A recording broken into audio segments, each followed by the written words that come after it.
it's 10, so let's get going. We've got a really full schedule today.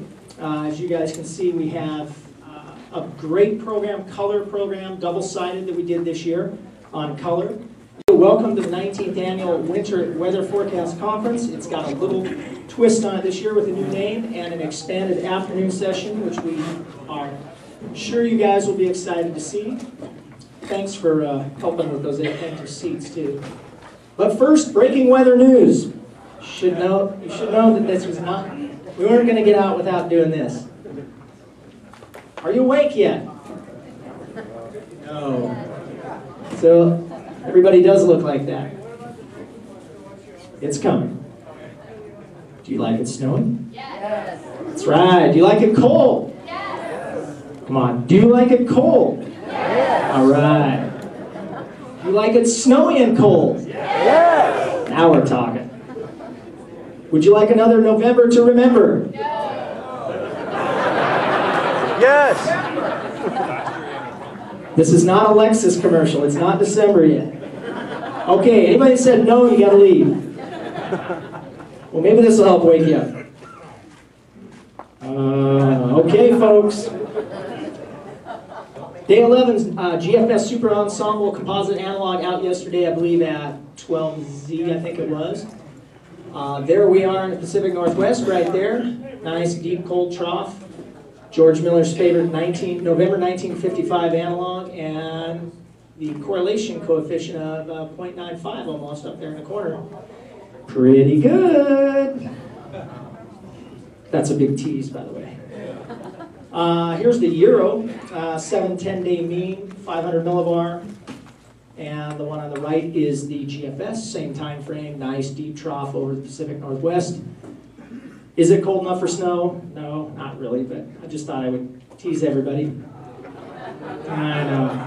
But you know something? We thought the same thing last November, and, well, it turned out to be something different. But I would be really surprised if that happened this early in November. But it has before, 1955. But okay, now here's the reality. Record-setting cold this week. Redmond, Oregon reached 10 degrees on Wednesday, the 26th, which is a new record low for that early in the season. Previous earliest date to reach 10 degrees was October 28th, set in 1971. Thanks to Mark Albright up at the University of Washington for sending that down to me. Okay, this is an interesting one. Jeff Rates. Jeff in the audience here? All right, there he is. He sent me this, and I thought it was pretty interesting. I did check it last night to make sure, though. Most of it. It was midnight. Okay, so record minimum number of days to reach 60, at least 60, at Portland International Airport, 1940-2011, is 172 days, set back in those glory years. As of today, Portland has only reached 60 or higher 166 times. No, we probably won't break the record, because we can get 60 in November easily, and we've gotten lower 60s in December as well. It'll be interesting to see. It'll probably be under 200 days. And the one part I couldn't get in here was 181, I believe, Jeff, was 1975 or later. It has never been less than 181. So we may get to that, so maybe the most in 35, 36 years. We'll see. Quick Oregon AMS updates. Yearly membership dues are now due. Back at the back table, John Renier will gladly take your $7 a year. And we're continually seeking new members who want to join up. Yes, the question has been asked, can we pay for additional years ahead? 7 times, however many years you want to pay, you can do that.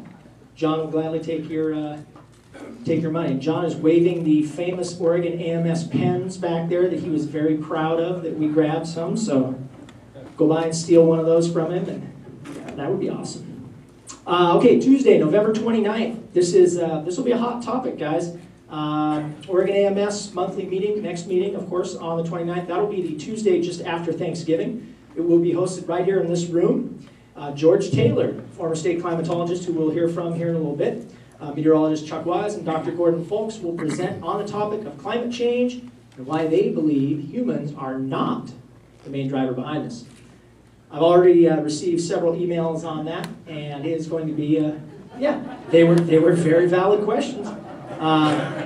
And so bring your questions to that meeting. Whether you one side of the issue or not, it's going to be a great meeting. looking forward to it. I've seen some of their work already, and it's very interesting. Okay, we're on Twitter, at Oregon AMS, and then we're also on Facebook.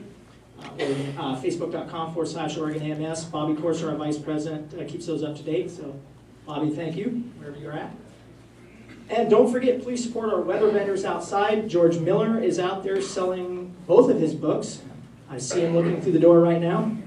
And then we have Tyler Mode out there, Tim Goddard's out there, as well as the Coreys. They're out there from Columbia Weather Systems. So please swing by those tables, check out what they have to offer, grab a business card, and onward. Quick updates. We want to thank all of our media partners. We ran this graphic last year. K2, Coin, KGW, KBTV, KEX, KXL, KBAM, Oregonian and the Columbian, and many more. So, and thanks to all of you guys out there who spread the word of the AMS on Twitter and Facebook and your favorite social media platforms. So, thank you. Don't forget to enter our annual Snowflake contest. As I mentioned, Crystal's back there at the back counter. She will take it. OMSI passes are up for grabs for the winner. We won't know that for several months. Maybe no snow this winter, who knows? Okay, here's something new. The Oregon AMS Executive Council and I were talking recently at one of our Executive Council meetings, and we're looking at the feasibility of sponsoring a local college science scholarship, perhaps, now that our treasury is up quite a bit, obviously, from all you great folks supporting us. And it's going back directly into the science community where it can best be used. So your dues have helped to secure, it's also helped to secure some of our talented folks, including Wolf Reed here in the front row, who came all the way from Canada, eh? So, even though he's a U.S. citizen, by the way. And helped to expand our weather conference today. So you guys aren't getting out of here this fast. Okay, here's the big one, folks. Dig deep for this one. That's the Davis weather system you can win today. Mark is selling. Look at that. He's got it back up there in the back row. Yeah, so go ahead, Mark. Oh, big discounts. I think buck a ticket, or if you've got up to $20, that'll get you 40 tickets. So 50 cents a ticket at that price point.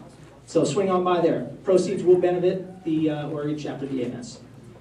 Here is our 2011-2012 Executive Council. There's 7 of us here this year. Very happy to be working with these folks. They are great people, as have been the past folks that have been on the board. That's awesome. Please wave, stand up when I call your name. Vice President Bobby Corser. Hey, Bobby, thank you for your work. Mark Nelson, Secretary. Thank you, Mark. And John Renier, our Treasurer, a.k.a. Webmaster. Back. Thanks, John. Counselors, Tyree Wild. Tyree, thank you. Charlie Ferris. Charlie, good to have you. And George Miller, back in the back door. Great job, George. Thank you. Okay, today's meeting guidelines real fast. Each speaker is going to have 20 minutes up here for their own presentation. New this year that the Executive Council decided was we are going to hold Q&A. Outside of Pete Parsons, we are going to hold Q&A until the very end of the morning session.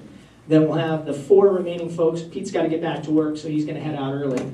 The 4 remaining speakers come up, have a seat, we'll give them a mic, and we'll toss questions at them for about 15 or 20 minutes. We think that'll help streamline our presentation this year because we do have 1 additional speaker this morning, so we're going to try and grab it all in by 12 noon. If we can't get it in by 12 noon, we're going to break for lunch. We'll bring George Taylor back. He's our last speaker of the morning. He'll come in around 12:40, and then he'll have his 20 minutes, and we'll draw for that raffle at 1 p.m. You have to be here at 1 p.m. if you want to win that weather station back there.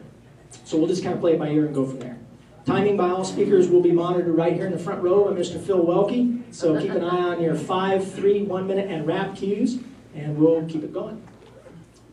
Okay, we do this every year. Bobby had this up last year. Items that won't be discussed today. Government conspiracy theory. Oregon AMS conspiracy theory. That's new this year. Contrails and Occupy OMSI. But here's the big question, folks. What is missing from last year? Which one's not up there? Global warming. Ding, ding, ding. That's because we are going to talk about global warming this year, which leads me into this. The Oregon AMS disclaimer. Our mission statement is, the purpose of our society shall be to advance professional ideals in the science of meteorology and to promote the development, exchange, and application of meteorological knowledge. There'll be a test on this. Please note the Oregon AMS does not endorse any speaker here today nor any claims or assertions they make. The Oregon AMS chapter and its executive council have no formal position on the subject of global warming, aka climate change. Our membership is welcome and entitled to their own opinion on this subject. Additionally, please do not plan your winter vacation, outdoor wedding, or woolly caterpillar race based on any forecast you see here today. These are not the droids you're looking for. Move along. Check is in the mail. All right, let's get this party started.